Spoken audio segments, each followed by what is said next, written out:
Jim Voss now planting his feet in the portable foot restraint at the end of the robot arm. That will be his work platform. Message 26 is complete. And Jim Newman with that. Thank you. The two spacewalkers should be ready to move up to the U.S. crane to begin their work. How conscious at this point would they be of the timeline, and what role does Scott Horowitz play in keeping them on track? Scott Horowitz, the IV person, intervehicular activity person, is actually crucial to the success of the spacewalk. He manages the timeline and keeps the crew focused on the right things, as well as giving them the reminders of what the next tasks and the upcoming things to do are. So Scott's he's really driving the bus. He's managing the show right now, and keeping track of what has been done and what hasn't been done. Looks like you're in there now. It feels good. And you can see with Jim Voss's feet in, he'll be in a secure position to start the work he needs to do. And you could hear also earlier, Jeff Williams was mentioning, gave a report on the sunshade, which is undamaged. There would have been some concern that with the OTD, or the U.S. crane, as we're calling it, is in a soft dock position, that it's been free to move around, and they wanted just to verify that no damage had been inflicted.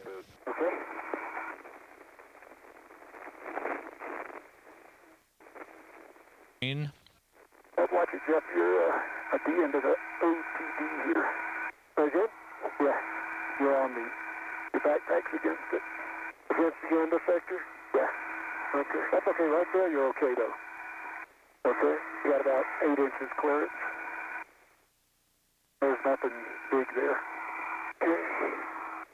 I think when you pull it off, I wonder if we could reorient it so that I can work it up here. I'll do that. Okay.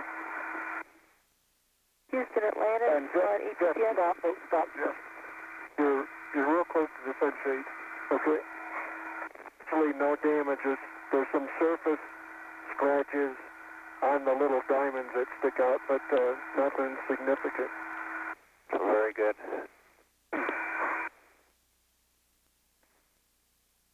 Okay. All right. Got it? Yeah. Let me, I'm going to put it towards you. Can you take it towards you? Like this?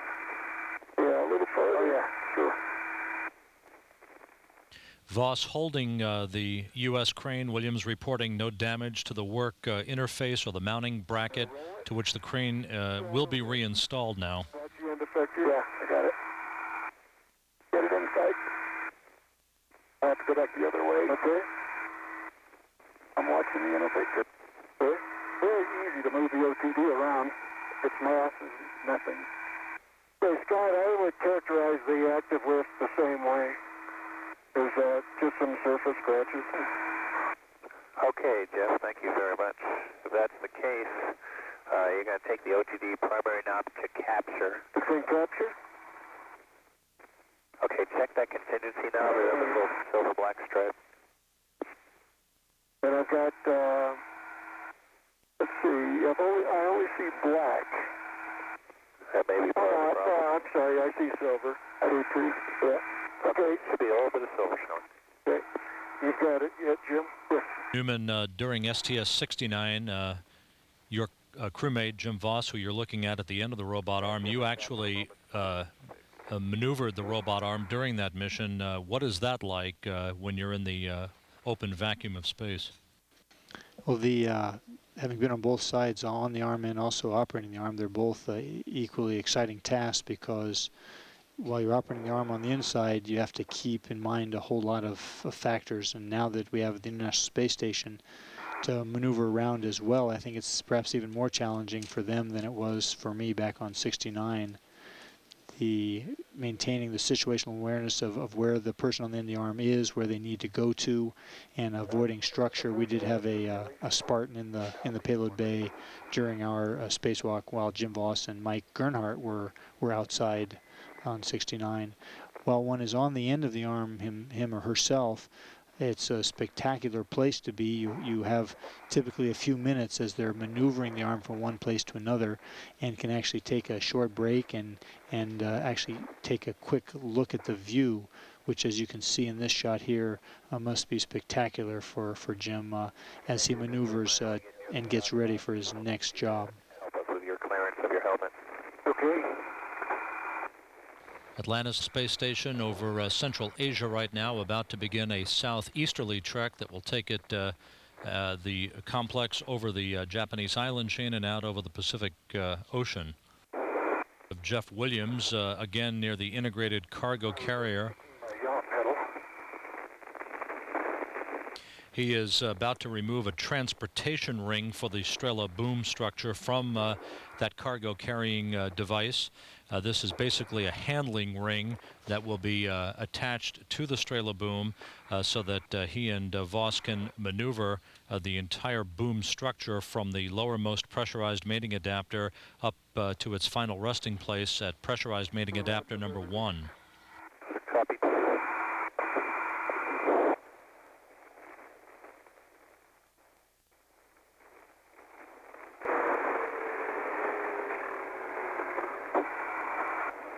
Okay, we're released. Okay, ready to lift. I'm going to lift mine in first. Go ahead. We're clear. Okay, let's keep going up. And it'll take me out of the bay about 3 feet. Yeah, I'm coming with you, Jim. Okay, out of the bay 3 feet. Hold steady for a second till we clear those hinges. Continue. Continue. Stop motion. Stop motion.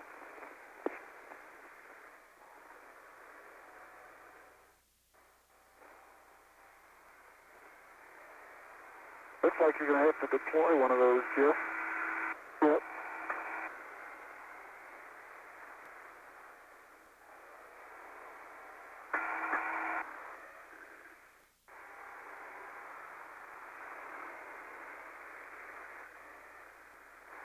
This view of Jeff Williams with his spacewalking colleague Jim Voss now coming into the field of view as they have removed the Strela extension boom from the integrated cargo carrier in the cargo bay in preparation for its Another foot, please. attachment to the rest of the Strela device, which is currently mounted on pressurized mating adapter number 2. That's okay. Okay, stop motion. Stop motion. It is a fairly large piece of hardware that Voss is currently holding and will be manipulating in place to that post that is basically at his feet right now. Sure do. Yeah, that's correct. I think that Jeff Williams is also going to try to make his way around there and help out as well. And again, what you're seeing is the choreography of the tasks.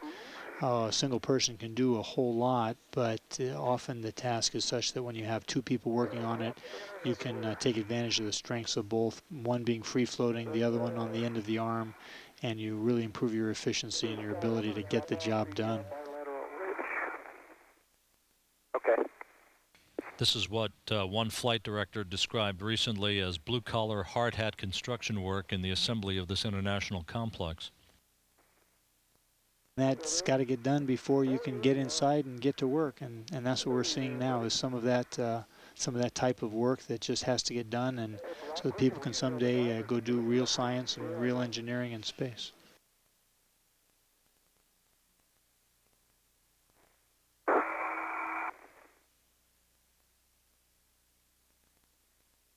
How's that? Let me keep coming. Yeah, I'm going to keep coming.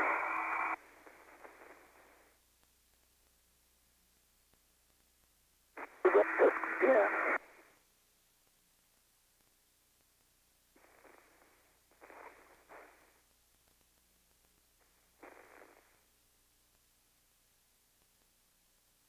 How's that? That looks good.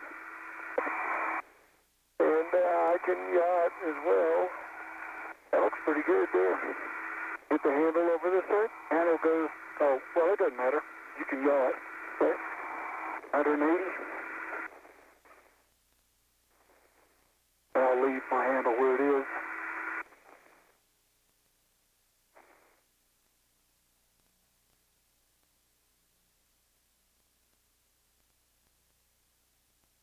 basically put this handle up out of the bay.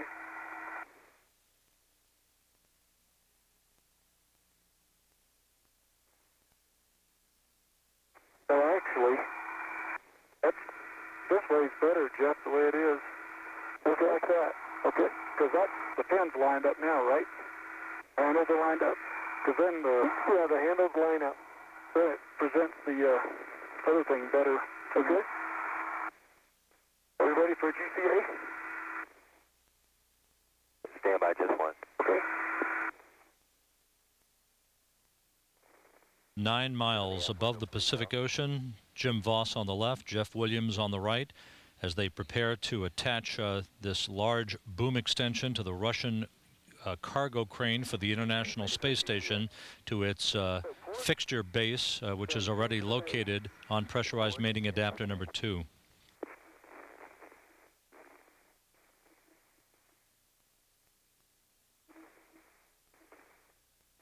Continue. Continue. About 2 feet, Jeff. Okay. Continue. Continue. Perfect timing. Continue.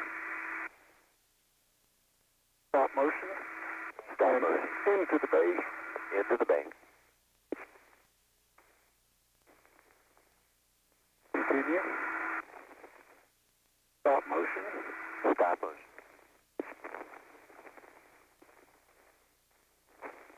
Okay, the spaceflight hardware works really well.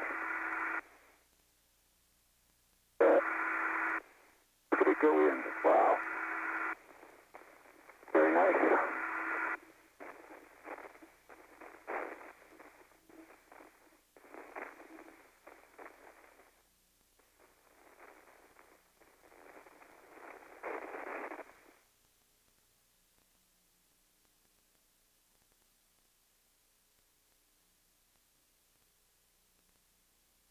I got this top one for you.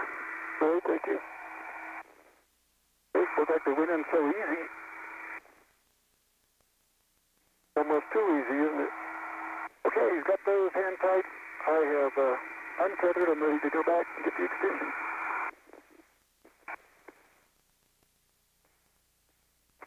Jeff, when you get a sec, look this way.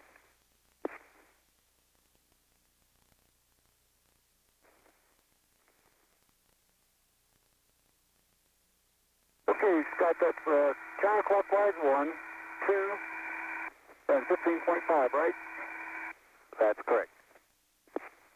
Okay, just for information, it took 3 tries, but there's a bit too much torque.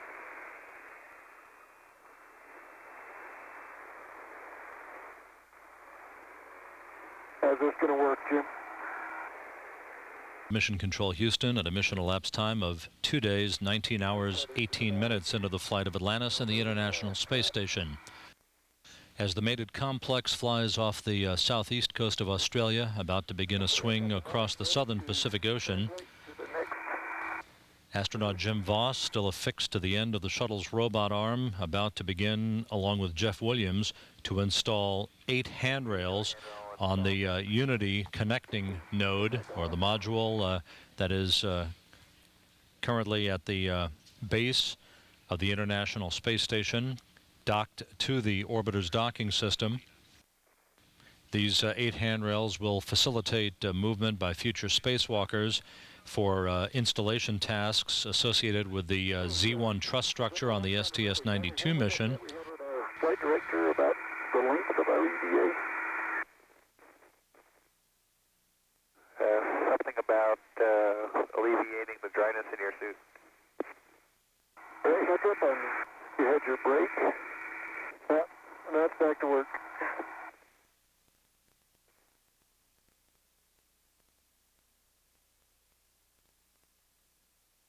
Hey, Jeff, just watch your feet down here. Okay.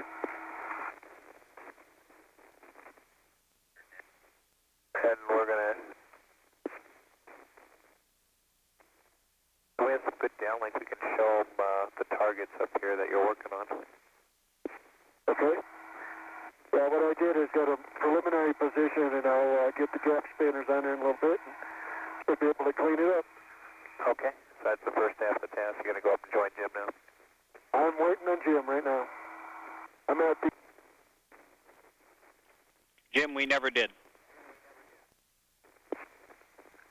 Okay, we got the flashing light signature on the camera commands. That's why I said that. Disregard.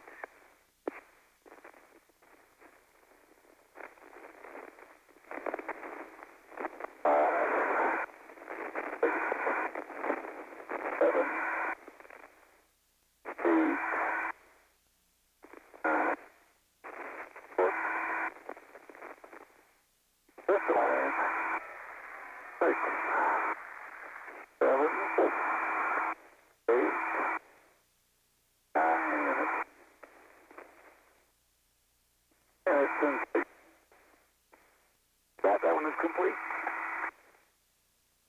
Okay, copy it. That's the one that's in the new location, right? No, that's number 5, I guess. Okay, that's Up here by the canyon, right up here. That's the little one here, if you can see that. That's the one we cleared. Roger that. We see it.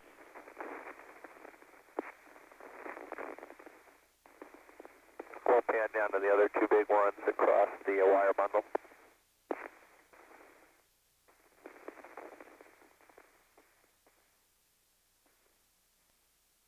During the cleanup activities, Okay, Houston, that's pretty much...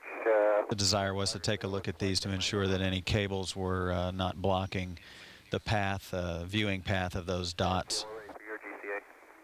Okay, let's go forward in the bay and into the bay. Forward and into the bay. And I'm watching. Level of discoloration of one particular dot. Again, these are used for Into the bay. computer targeting, for moving equipment around without having a direct view of it during station assembly tasks.